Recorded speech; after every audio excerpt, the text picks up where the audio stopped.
are so many ways to make money on the internet. You just have to find the right one.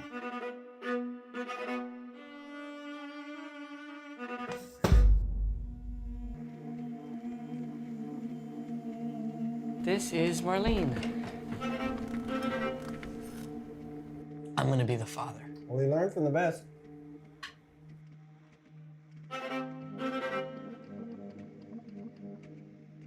Are you sure there isn't some mistake? They're supposed to be wiring money into my account, not out of it. There's an address, we can look it up and see if there's a business listed. You have a car. You can take me.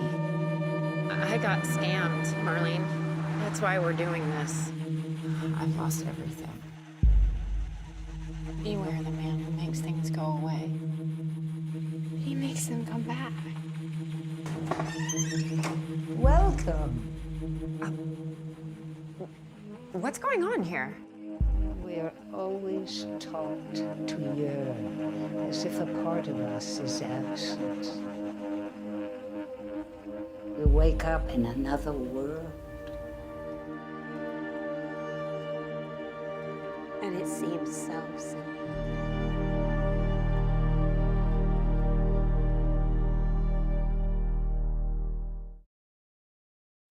Ladies and gentlemen, boys and girls, children of all ages, we are so happy and thrilled to have with us today a very talented director and producer, Ted Hold on. Schaefer. Hello, can you hear me? Yes, I can, Ted. How you doing, bud? Good. Sorry, I think my internet was a little shaky for a second there.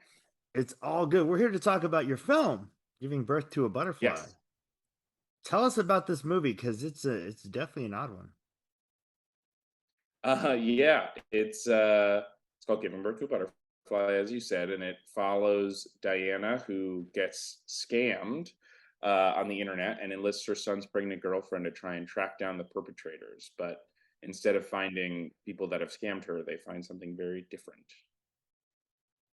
Yes, I'm not going to tell you guys what it is.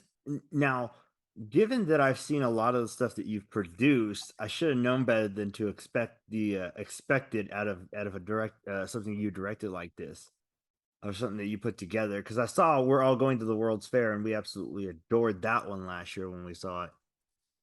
What's going on there? Yeah. What inspires you to craft these very interesting narratives? These things that I don't think I would ever want to watch on screen that just sort of work.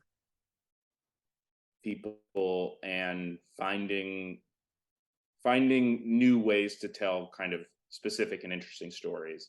So I have a writing partner, Patrick Lawler, who I've worked with for years now, and I've known Jane for over a decade. And Jane is just brilliant and brought that idea to us, and we were like, I want to help any way I can. And I'm hopeful that this is the sign of the start of a sort of movement in American film of kind of really specific, strange movies. It's very specific and very strange for sure.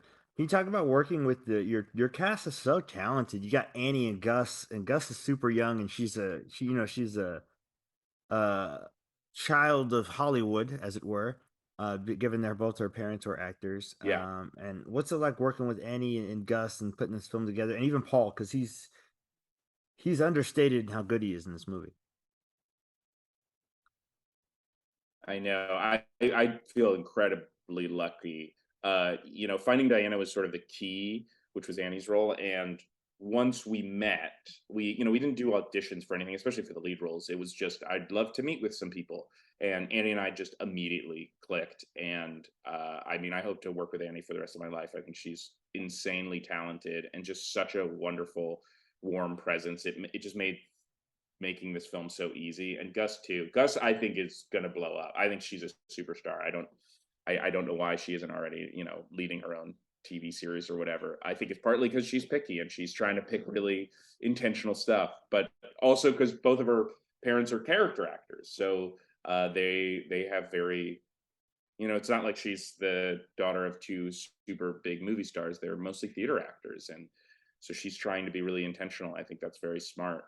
But our casting director just led me towards theater actors and was like, this is who's going to be the best for this film. And she was totally right. No, I think she definitely nailed that, because this is such a nuanced performance, and it requires so much like tactile acting. Because if you don't get it right, you can definitely over pursue it, and then it just comes off really really corny. You know what I mean? Yeah, it's a I, real thin thin needle thread. yeah, and I think she threaded it nicely. I don't know who the casting director was, but I think they may have casted this other film that we're watching next week because both Paul and Annie are in it, and Oh, I don't know. It just sort of happened that's that so way. funny. I was looking That's into this. really I was funny. like, yeah, I was looking into this, and I was like, I don't know who the casting director it was for this film, but they're probably the same casting director for this other film that's coming out. Like, I won't go into all that because that's not what we're here for. But I just thought that was really interesting that again they're working together. And I think Gus and Annie work together again too on They something did just else. yeah, they told me they did something else, which is really fun. But and Annie and Paul, they've been together, they're partners. They've been together for 15 years. And they don't usually work together. They're very careful about it. So this was one of the first films they'd ever worked on where they like had scenes together, where they really like interact. Because the other stuff they've done, they were just, totally separate characters. So that was really fun. Yeah, that you could kind of see the chemistry there because that sort of thing doesn't work on the page as well if you don't have people who are connected like that. I wanted to ask you because obviously you have these different projects that you're doing that are so unique. What inspires you, man, as a producer, as a director? What inspires you as a creative to want to make and tell these stories? And who inspires you, I should say? Uh, I mean, I think for me, it's about finding really, really specific stories and voices. And for my own work, it's Patrick and I don't know, it's an alchemy thing. We've been writing together for 10 years now, and we come from different worlds because he's a poet and he's in his 70s. So we have like very different worldviews, and he, teaches literature and creative writing. So he is mostly inspired by poets and authors, and I come from a film background. So I'm coming with Ingmar Bergman and Ozu and all these classic filmmakers. So the two of us kind of combine, and we often trade material where I'll read stuff that he suggests and he'll watch stuff that I suggest. And that kind of helps create, I think, our vision. And then for stuff that I produce, it's people that are really making stuff that doesn't feel like anything I've seen before, that feels like no one else could make it. That's the stuff that gets me the most excited. And I just want to try and help get really fun, cool movies made if I can. Yeah, that definitely checks out, dude. Yeah, stuff that no one else is gonna make. That definitely checks out because, like I said, being that I've seen a lot of the stuff that you're behind, that's why I was really excited to have you on here because I'm like, this guy's such a unique worldview as far as film goes. I can't wait to ask him about that. It's such a Yeah. odd, filmography. I love it. So I got to commend you for you take the balls to do some of the films you've done. You know what I mean? Thanks. Yeah, I hope we continue to make really weird stuff that people Yeah, like. yeah. Please keep making weird stuff. I love weird stuff. I know you have something else on your plate coming up with Michael Cera. Is that right? Yeah, The Adults, which just premiered at Berlin and is going to be at Tribeca, and then it'll have a wider release this summer. Yeah, yeah. I only asked that because we're gonna be at Tribeca too. So, Nice. so Yeah, hopefully let me know. I'll be. yeah, hopefully they show us the movie because I want to see it. It looks so weird.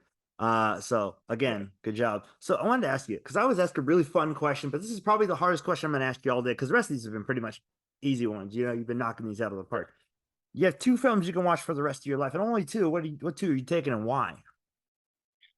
Ooh, man, that's so hard. Uh, Man, I think I love the movie Woman in the Dunes. It's a Japanese film from the 60s, Teshi Gahara. Okay. Uh, and it's one that I would pick because it's so strange and changes, I feel like, every time I watch it. It obviously doesn't, but I do. And that's one that I feel like I'd never get bored of watching. Um, and then I would probably have to pick something. We all have some commercial sensibilities, so I think I would go for something a little bigger and more mainstream for the second pick. Maybe something like, man, I can't think of anything great right now that I love to rewatch. You know what?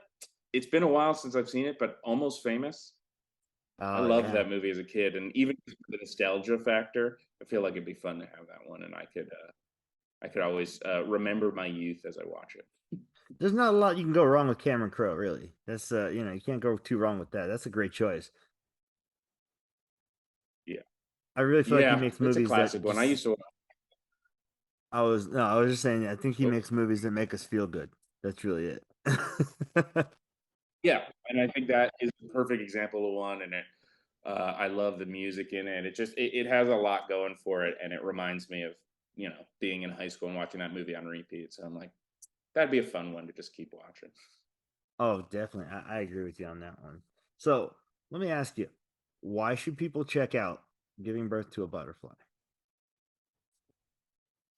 Just check it out if they like specific weird movies and want to watch something where they don't know what's going to happen next.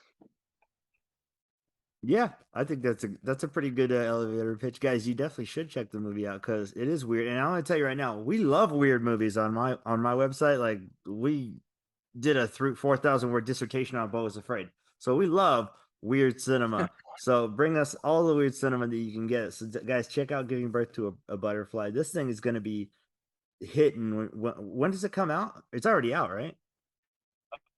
Yeah, it came out yesterday on Fandor, and you can rent it on Amazon, iTunes, all the good places. Like, listen, you're not a true film cinephile if you don't have a Fandor account. Those guys put some incredible stuff on there. There's a lot of really great old films on there. Am I wrong here, Ted? No, it's I was shocked at how deep their catalog goes. There's a lot of stuff you cannot find anywhere else. And in the last 12 months, they put out a ton of incredible new films. So I feel incredibly lucky to be a part of that family. But yeah, you can find some really fun deep dives in there as well. Yeah, so check this one out. And then what you want to do is when you go to Fandor, you want to watch the movie, and then you want to go down to the suggested options because they're going to give you a lot of other weird stuff you're probably going to like as Oh well. yeah. In the meantime, though, make sure you're checking out all the stuff that Ted's doing. The Adults comes out in Tribeca. Make sure you watch. Make sure you watch one of his previous World's Fair. productions. We're all going to the World's Fair, which is on HBO Max right now, and is Yep. probably the weirdest hour and a half of your life, but totally worth it. I gotta commend you because I look forward to this, and if I do see the Adults, I'll reach out. Is there a place we can reach out if if the audience wants to let you know how much they enjoyed your Yeah. project? Yeah, absolutely. I'm on the social media, just my name, Ted Schaefer, SCHAEFER. And yeah, would love to hear anybody who checked out the film and liked. Perfect, guys. Make sure you're checking it out, and make sure you also using our code Film Snob Reviews to get 20% off of any gaming chairs from EWin Games. They're the sponsor for our website, and they'll give you 20% off of a brand new gaming desk or chair. Ted, thank you so much for joining us today. We really appreciate you, bud. It's hard for me to put into words the film, so when I write my review, you'll have all the words. Thank you so much. That's all I look for is a movie that is hard to summarize. Yes, no, that's accurate. Yeah, and I look forward to putting pen to paper, as it were, and talking about this. I appreciate you giving me part of your day. You have a great day, okay? Of course. Thanks, you too.